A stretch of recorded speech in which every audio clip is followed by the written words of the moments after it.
Hola, soy María José Sala, colegiada con OCN FENACO. Me hace mucha ilusión participar en este primer Congreso Andino de Naturopatía.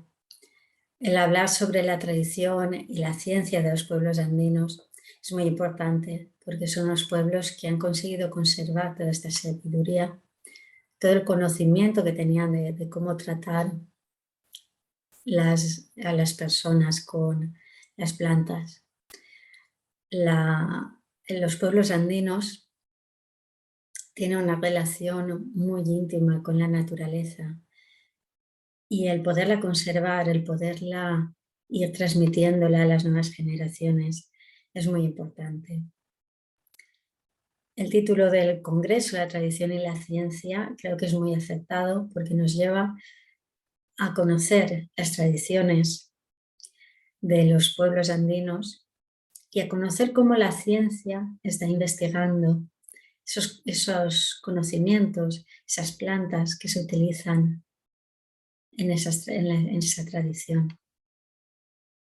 Cómo la ciencia va llegando a la misma conclusión que hace cientos de años le están haciendo los habitantes andinos. Por lo tanto, creo que es un congreso muy apropiado y que seguro que nos va a aportar muchísima información y sobre todo el volver a regresar a la naturaleza, el compartir con gente que no ha perdido este contacto que hace que tú te vuelvas a reencontrar. Mi ponencia se llama Intervención naturopática mediante herbología usando plantas andinas. Esto me ha hecho meterme a conocer plantas que son endémicas de esa zona y que yo no conocía y todos sus beneficios. Aparte también os hablaré de plantas que son más comunes en el resto del mundo.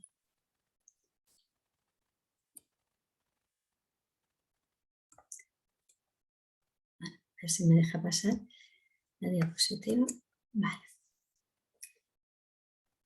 Bueno, yo creo que soy una de las personas que menos puede hablar de la cultura andina, ya que no soy de aquí, pero bueno, la cultura andina, como estaba diciendo, comprende que los vegetales, como las hierbas y las plantas medicinales, son seres vivos, conscientes y sintientes.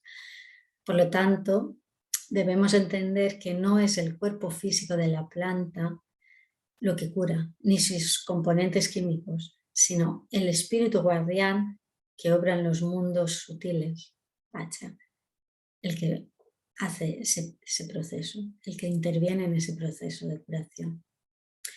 Si bien los componentes químicos o principios activos de las hierbas y plantas medicinales tienen un efecto en el cuerpo físico humano y afectan a otras partes constituyentes de nuestro ser, el restablecimiento de la relación armónica con la naturaleza, es decir, la salud, depende del espíritu, ya que la nuestra a la larga es una relación espiritual. Solo si el practicante está en armonía con Pachamama, agradeciendo en forma constante, ofrendando, protegiendo, cuidando a la madre, solo así puede ser instruido para los procedimientos correctos. Ese contacto continuo con la naturaleza, ese agradecimiento, esa vida plena junto a la madre es lo que hace que nos beneficiemos de las plantas y las hierbas medicinales. En los Andes clasifican las plantas en calientes y frías. Entre las plantas calientes encontramos el amaranto, el arrayán, el cedrón, la guayusa, hierbabuena, manzanilla, marco, orégano, ortiga y muchas más. Entre las plantas frías encontramos chuquiragua, cola de caballo, escancel, lengua de vaca, lutuyuyo y otras muchas. Las plantas calientes son generalmente de sabor, olor y estructura fuertes, mientras las frescas carecen de estas cualidades. Además, las plantas calientes crecen la mayoría en sitios de clima frío, entre vegetación virgen y lejos del hombre. En tanto, las frescas Se encuentran más en climas cálidos, entre vegetación cultivada y fuertemente modificada por el hombre. Así podemos diferenciar más o menos cuáles son las plantas calientes y las frías. Las hierbas y plantas medicinales se administran o se aplican en forma de tomas, infusiones, baños y cataplasmas. Si se administran para ingerir, las plantas frescas se hierven, mientras que las plantas calientes se echan al agua cuando ésta ya ha dejado de hervir. Todo esto, claro, para que tenga su efecto previo un ritual de toma consciente, visualización, vocalización y activación, tanto del agua como del espíritu guardián del vegetal. Es decir, continuar el proceso es en convivencia con la madre y dándole las gracias y visualizando la bondad del vegetal, el espíritu vegetal. Y en la toma, sabiendo el beneficio que está actuando en nosotros en la toma de este vegetal. Eso es muy importante, eso es el todo. No vamos a tomar esto y esto me va a solucionar esto, sino estoy en armonía contigo, por eso esa armonía va a hacer que yo elimine el problema que tengo. Ahí es donde vemos lo importante de estos del ritual de toma. El ritual de toma y el ritual de recolección. El ritual de recolección pidiendo permiso, dando las gracias en el momento del secado, dando las gracias a todos los elementos que forman parte de ese momento, también es muy importante, porque en todo el proceso se encuentran todos los elementos de la naturaleza y eso hace que formemos parte, la naturaleza esté formando parte de ese momento en el que yo quiero mejorar mi salud. Esa armonía es la que va a ayudar a que mi salud se restablezca. He elegido unas plantas determinadas de las que voy a hablar porque vimos un artículo que se titula Fitoterapia autoandina como potencia ante la COVID-19. En este artículo se hablaba de que, bueno, se puede leer, abajo os he puesto el enlace para poder entrar. Elegían unas plantas determinadas que los autores creían que son las adecuadas y que podrían ayudar en el momento de más saturación de los hospitales y en el que no encontraban solución. Entonces habla de estas plantas porque son adecuadas cuando hay problemas de resfriados, de gripes y que podrían ayudar en ese momento. Creo que son plantas muy acertadas, vamos a ver por qué. Las plantas que eligieron fue la Tesaria integrifolia y el pájaro bobo, por su contenido en euparina, ya que la euparina es un inhibidor de la cápside. Fijaros qué importante puede ser esta planta en ese momento que queremos impedir que un virus se adhiera a una membrana celular. Pues la euparina puede inhibir la cápside, por lo tanto, si inhibimos la cápside ya no se puede unir a ningún sitio. La verbena es un antiviral y alivia la fiebre. La efedra americana, ginkgo pinco, tiene actividad inmunoestimulante por su contenido en efedrina y pseudoefedrina. La Chuquiraga lessing o amapinta también es inmunomoduladora. Piper elongatum, mático, es antipirético y biocida, al igual que la menta y la valeriana, también ayuda en el alivio de la fiebre. Estas serían plantas más endémicas de las zonas andinas, aunque verbena hay en todo el mundo. Después tenemos otras plantas que también nombraron, que eran la charis, la chilca, también endémica de aquí, que es alpina espinosa, tara, la malva, el eucaliptus, porrajo y plantago mayor.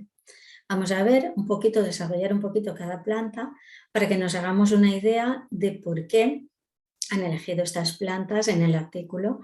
Un artículo que simplemente lo que hacía era ofrecer los conocimientos que se tenían de estas plantas, las autoridades sanitarias, para que hicieran uso de ellas y les ayudaran a pasar mucho más leve todo este proceso.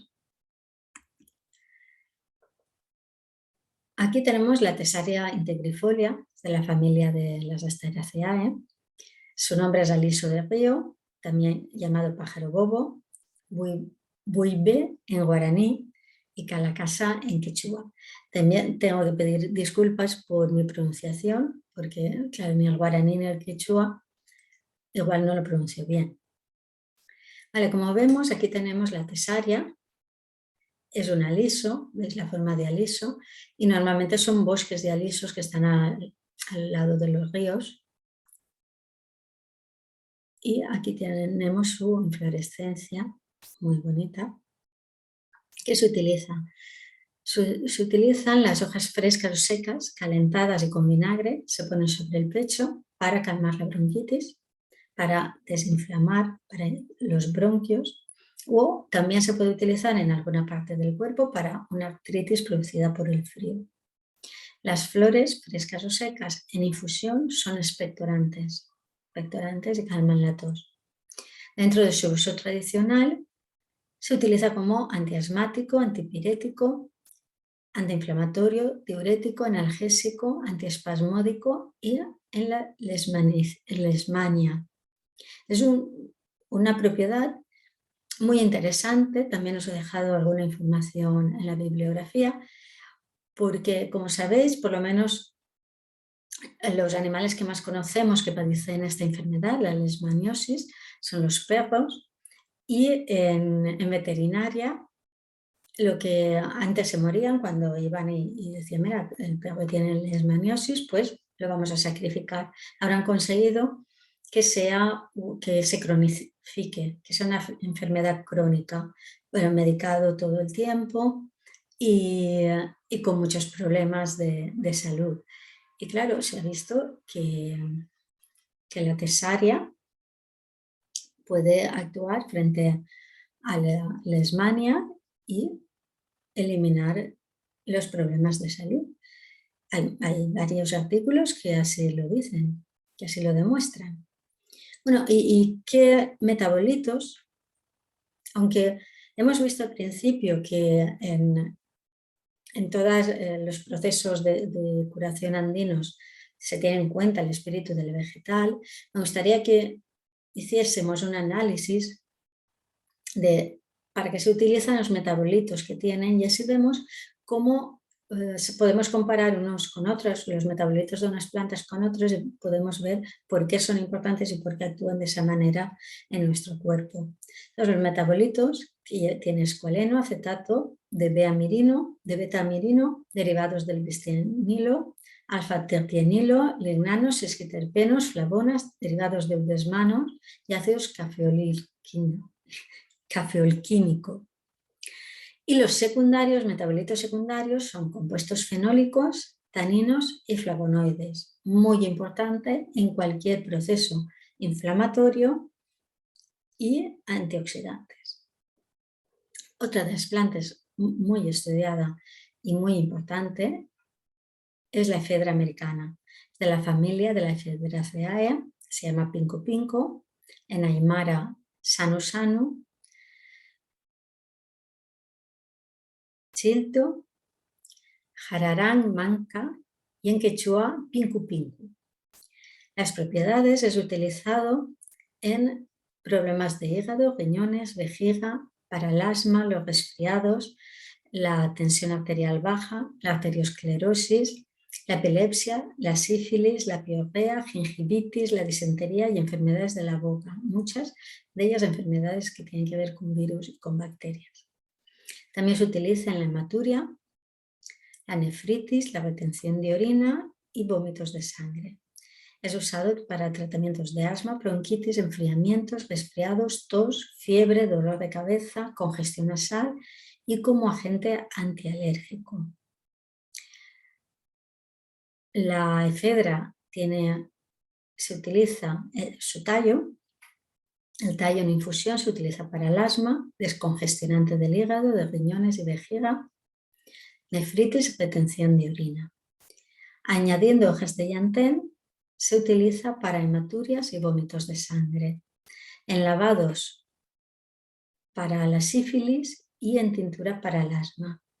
Es todas las cosas que podemos ayudar a sanar gracias a la cedra americana. La infusión de raíz de cedra y junto a la raíz de zarzamora ayuda a la hipotensión. Los metabolitos secundarios son alcaloides y abundantes compuestos fenólicos tipo flavonoides, taninos, glucósidos y azúcares reductores. Además, alcaloides. Tiene efecto antiinflamatorio, como hemos visto también en la tesaria, buena actividad antiulcerosa y actúa sobre la motilidad intestinal. Como veis, hemos visto, os he enseñado,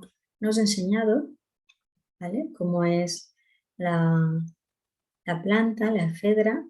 La cedra son unas hojitas, unas ramitas como si fuese la cola de caballo y que en los nudos de las hojas salen las flores. Una estructura más o menos así, aunque sí puede ser más grande. Aquí vemos la Chuquiraga Lessing o Amantinta, que es preciosa, ya veis qué fluorescencias tiene. Sus propiedades son inmunomoduladoras y antiinflamatorias. Los glucósidos tienen acción antiséptica, antifebrífuga y antiinflamatoria. Tiene propiedad hepatoprotectora, aumenta el flujo de la bilis. Aumentar el flujo de la bilis pues, ayuda a que el hígado esté más relajado y por lo tanto no se desgaste.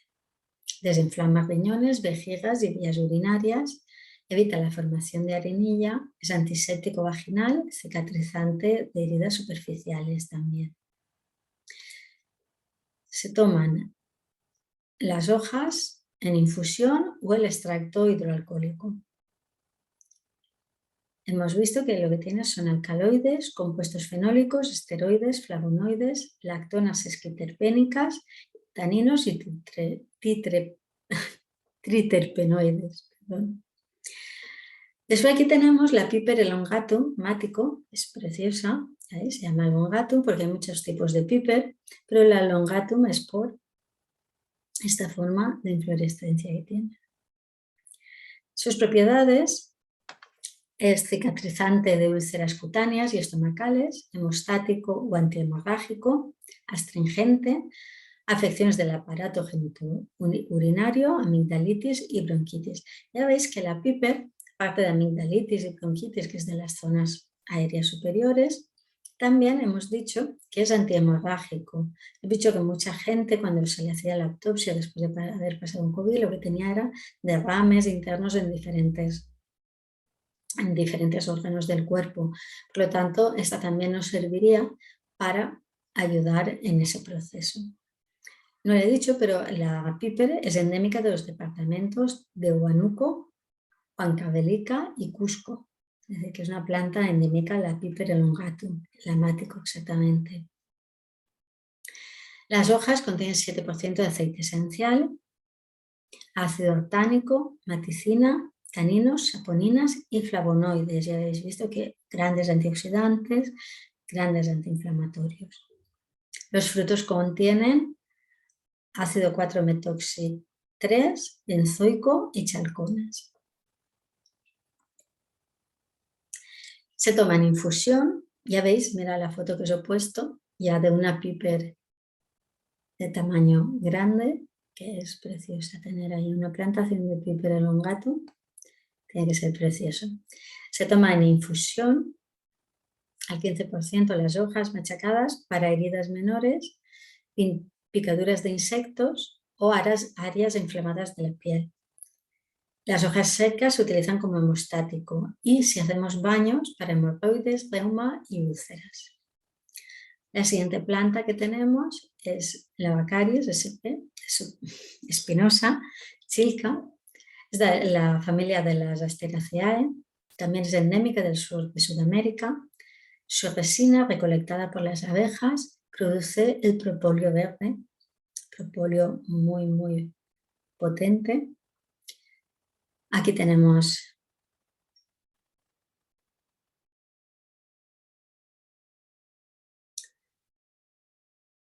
cómo se pueden utilizar sus propiedades en cataplasmas para aliviar las inflamaciones externas, fracturas, dislocaciones, dolores reumáticos. En infusiones es utilizada como antidiarreico, para el asma, dolores menstruales, antidiabético y para el insomnio. Diferentes cosas muy diferentes, pero muy unidas entre sí. Los metabolitos que tiene son triterpenos, esquiterpenos, hidroxiacetofenonas y flavonoides y suele estar en las fases aéreas. Las hojas de infusión es analgésico, el macerado en alcohol para traumatismo. Y las hojas y flores con agua de sal son antiinflamatorias. Estas se puede extraer sus aceites y sus metabolitos de diferentes maneras, o en infusión, o en alcohol, o en agua de sal. Después tenemos la caesalpina espinosa, tara o parango. Es una leguminosa de porte arbóreo o arbustivo, natural del Perú, Ecuador, Colombia y Chile. Es cultivada como fuente de taninos, forraje para animales y como planta ornamental debido a sus coloridas flores e inflorescencias. Es de la familia de las fabáceas. Es una leguminosa, entonces de la familia de la Fabaceae. Sus propiedades. La bebida del cocimiento de los frutos sirve para gargarismo, en gargarismos para aliviar la amigdalitis. Es desinfectante y reduce las glándulas. Al desinfectar, pues, quita toda la infección y reduce el tamaño de las glándulas de las amígdalas. Esta cocción en sorbetorios por la nariz da muy buenos resultados también para la sinusitis. Te limpia. De los frutos extraen taninos, actúa contra la amigdalitis al hacer gárgaras, como hemos visto, con la infusión de las vainas maduras y como cicatrizante cuando se lavan heridas con dicha infusión. Infusión de las vainas con gargarismos para amigdalitis y como cicatrizante si ponemos en la herida. Además, la tara es utilizada contra la estomatitis, la gripe y la fiebre. Estas serían plantas más endémicas de aquí. Y después tenemos la malva, que desinflama la vejiga, la mucosa del estómago, el intestino, la garganta, las amígdalas, la boca, encías, sequedad ocular, afonía, ronquera, catarros, baja la fiebre, alivia el dolor reumático y artrítico. Para la gota favorece el crecimiento del cabello. ¿Qué contiene la malva? Vitamina A, B, C y pequeñas cantidades de E, mucílagos, flavonoides y taninos. Eucaliptus. El eucalipto se utiliza para el asma, para resfriados, para gripe, para infecciones, tos, catarro, mocos, sinusitis y también sinusitis del tracto digestivo. Es expectorante, antimicrobiana, analgésica, antifatiga, balsámica, antibacteriana, febrífuga, antioxidante, diurética, cicatrizante, antirreumático, vermífuga, antiviral, estupefaciente, antiséptica, depurativa, descongestiva, antiespasmódica, fluidificante, vulneraria y antiinflamatoria. Tenemos unas plantas que nos pueden ayudar muchísimo. ¿Qué contiene el eucalipto? Cineol o eucaliptol, terpineol, carburos terpénicos, alcoholes alifáticos y sesquiterpénicos, aldehídos y cetonas. Posee además taninos, pigmentos flavónicos y un heteróxido fenólico complejo, el caliptóxido, ácidos fenólicos, resina y un principio amargo. Muy completo el eucalipto. Después tenemos el borraja officinales. Es diurético, sudorífico, antiestrés, emoliente y también sirve para regular la tensión y el colesterol. Contiene calcio, magnesio, hierro, fósforo, vitamina C, mucílagos, ácido acético, láctico, flavonoides, alcaloides, ácidos grasos insaturados, el linoleico y el oleico. Como sabéis, la borraja también se utiliza junto con la onagra para etapas de menopausia o para gente que necesita tener más cantidad de ácidos grasos.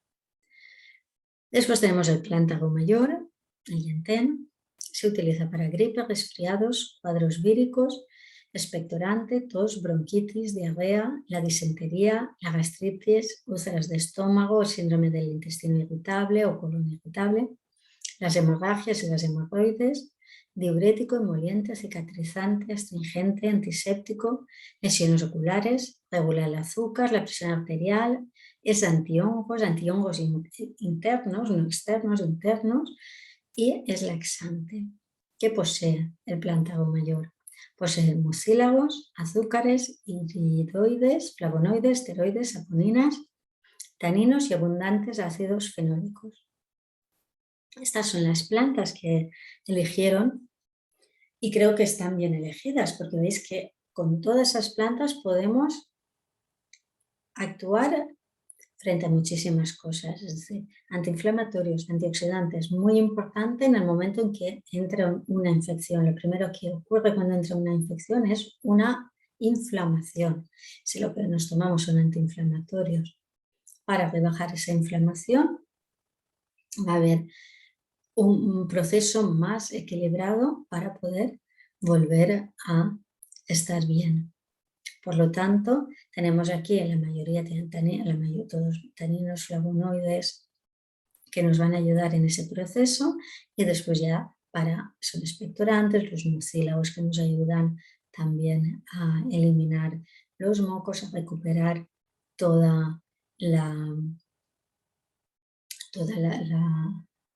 restaurar lo que son las zonas irritadas de los bronquios, de los pulmones, del tubo digestivo, entonces nos va a ayudar a reparar y a restablecernos mucho más pronto. Son plantas muy bien elegidas y que realmente sí que pueden ayudar en cualquier proceso viral.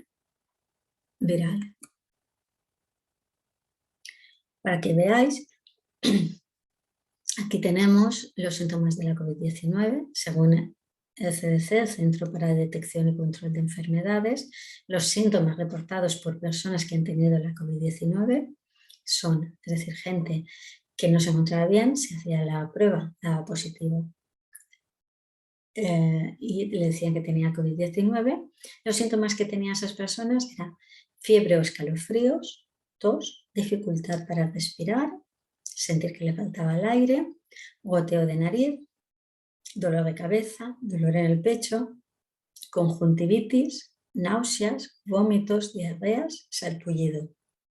Eso era lo principal que tenían. Creo que no lo tendrían todo, pero bueno, entraría algo de ahí en los síntomas reportados.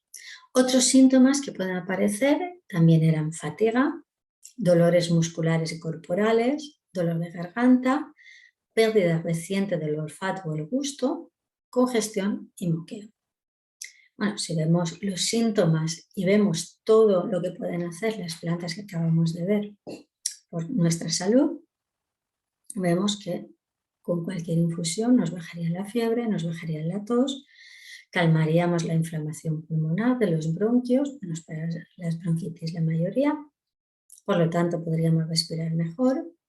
Bueno, como ya no tendríamos moco, no nos gotearía la nariz, disminuye el dolor de cabeza porque disminuye la inflamación, también hay específicas para el dolor de cabeza, dolor del pecho, es un efecto de el tener los bronquios inflamados, de tener una bronquitis, la mayoría son digestivas, entonces pues lo que son náuseas, vómitos, diarrea, todo eso pues se calmaría. Al tener, lo normal es cuando tenemos un poquito de fiebre, pues que tengamos dolores musculares y corporales. Por lo tanto, también si disminuimos la fiebre, el cuerpo va disminuyendo su inflamación, pues esos dolores musculares corporales también disminuirían. También el dolor de garganta. Hemos visto que tenemos también opciones de plantas para amigdalitis. La pérdida reciente del olfato y del gusto, pues como disminuiría la cantidad de mucosidad, los mocos los podríamos quitar, pero tenemos plantas para eliminar mocos, para la sinusitis, pues también recuperaríamos el sabor, que los mocos lo que hacen es enmascarar el sabor de la comida y también el sabor porque ya no tendríamos los mocos que nos impedirían notar el aroma. Y también, por supuesto, la congestión y el moqueo. Cuando ya hemos pasado la enfermedad, baja toda esa inflamación, todo ese calor interno, pues claro, la congestión y el moqueo ya baja. Hemos quitado los mocos de aquí, por lo tanto, ya no tenemos ni congestión ni moqueo. Vemos que los síntomas que han reportado las personas que fueron diagnosticadas con COVID-19, pues son síntomas que con las plantas que eligieron muy bien, pues se pueden solucionar. Los autores del artículo del que estamos hablando fueron Maritza Rodríguez Lizana y Walter Wilfredo Ochoa. Como hemos visto, pues sí, han elegido muy bien las plantas. Con diferentes combinaciones de estas plantas, pues se hubieran podido aliviar muchos síntomas y ayudar al cuerpo a recuperar la salud y equilibrar el microbioma, que después de pasar una enfermedad así, pues está alterado. Si vemos, por ejemplo, algunos de los síntomas que había reportado el CDC, cuando se tenía fiebre antes, junto con diarreas y vómitos, se decía que tenías una gripe intestinal. Cuando tenías dolor de garganta, mocos, tos, decían que tenías amigdalitis. Cuando se perdía el gusto o el olfato, tenías gripe o sinusitis. Incluso un sarpullido que puede salir después de pasar por una fiebre alta, ahora también formaba parte de los síntomas que verifican que tienes la COVID-19. Hemos visto que si los síntomas se engloban de una manera un poquito racional, sin pensar que el diagnóstico ha sido de COVID-19, hoy hubiéramos podido atacar los síntomas de la manera que lo hacíamos antes y con los remedios que lo hacíamos antes. Por lo tanto, hubiéramos podido paliar muchos problemas de salud. En estos momentos, personas que han pasado por esta enfermedad se han quedado con secuelas, pero es normal. Al no hacer nada para ayudar a los primeros síntomas, el esfuerzo del cuerpo ha sido mayor y ahora necesitan ayuda para que se recupere con mayor rapidez. ¿Qué pasa? Tú te diagnosticas, tú vas allí, te encuentras mal, un poquito mal, vale, tengo un poquito de dolor de garganta, tengo un poquito de tos, me voy a ver qué me dicen que tengo. Te hacen una PCR y te dicen que tienes la COVID-19. ¿Qué te dicen que te puedes tomar? Nada, no te tomes nada. Te vas a casa, no salgas y no te tomes nada. Si empeoras, entonces ahí ya veremos qué hacemos. Si empeoras, nos lo dices y ya veremos qué hacemos. Claro, si a ti te duele la garganta, estás en una fase inicial y no te tomas nada, pues igual tu cuerpo puede él solo, que sería bastante habitual, pues hacerse con la enfermedad. Pero si tú estás en una fase inicial, tienes dolor de garganta y te tomas una infusión de eucaliptos o te haces una cataplasma y te la pones en los bronquios o intentas paliar esos síntomas, ayudar a tu cuerpo a que pueda enfrentarse a estos síntomas, pues claro, va a durar menos, tu cuerpo se va a agotar menos y por lo tanto no vas a tener ninguna secuela. Si lo que hacemos es dejar que pase lo que tenga que pasar, pues sí, el cuerpo reacciona y él solo, porque tenemos un sistema inmunitario muy potente y perfecto, pues va a conseguir volver a estar en un estado de salud. Pero que en ese proceso no ha tenido ningún tipo de ayuda externa, pues ha desgastado muchos de los órganos que tenían que actuar.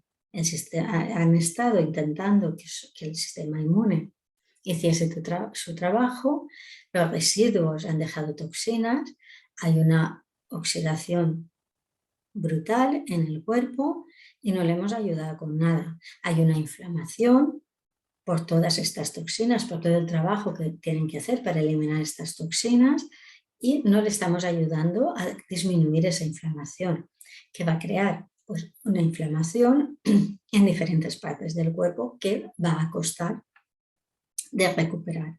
Si en los estados iniciales nosotros le ayudamos con alguna de las plantas que hemos visto antes, pues todo eso no tiene por qué agotar el cuerpo.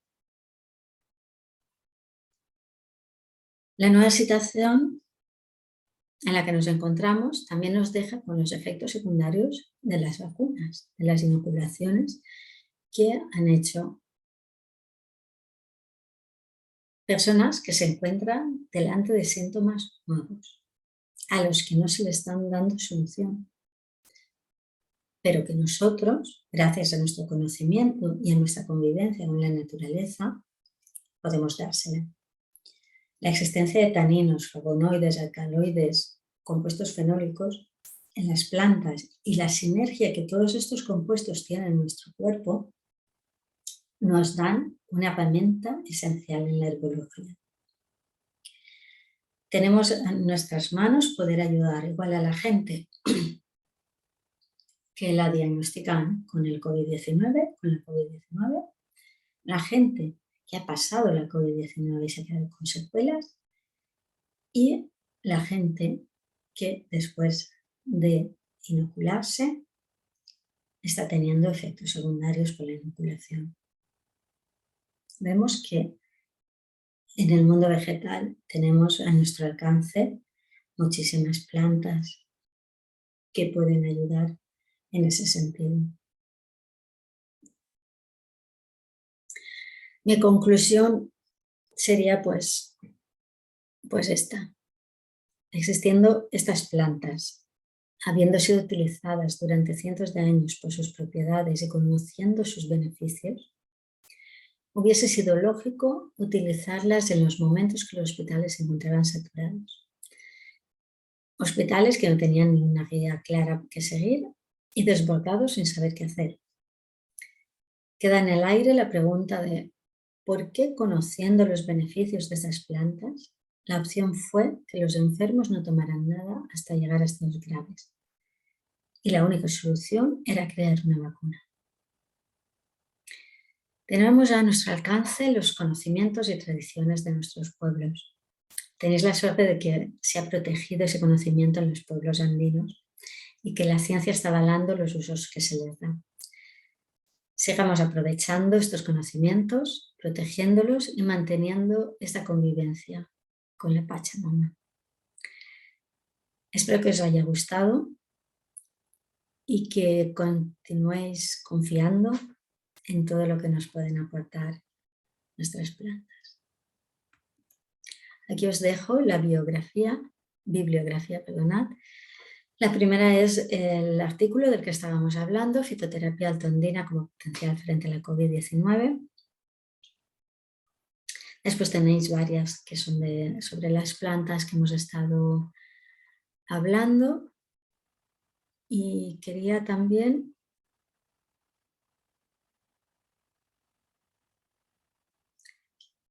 hablaros de una que... bueno, sí, claro, de esta. Identificación y determinación de un sesquiterpeno de las hojas de Thessaria integrifolia y evaluación de su actividad leishmanicida. Es muy interesante, hay más, os llevará a otros artículos por el problema que por lo menos aquí en España están teniendo los perros con esta enfermedad. Todas son muy interesantes porque os hacen adentraros más sobre las plantas de las zonas altoandinas, y también hay alguno que habla pues, de vuestros pueblos, que han sido muy interesantes, me han quedado mucho por leer, pero que tengo allí y que continuaré adentrándome en la sabiduría de vuestros pueblos. Muchas gracias por haberme invitado a este foro. Me ha hecho entrar de nuevo y encontrarme otra vez con la madre, y espero que esta ponencia por lo menos haga que volvamos a pensar primero en qué tomarnos, en qué infusión me puedo hacer, en qué cataplasma me puedo hacer cuando no me encuentro bien. Tenemos soluciones en la naturaleza para todo. Muchas gracias y a seguir viendo el primer Congreso Andino de Naturopatía.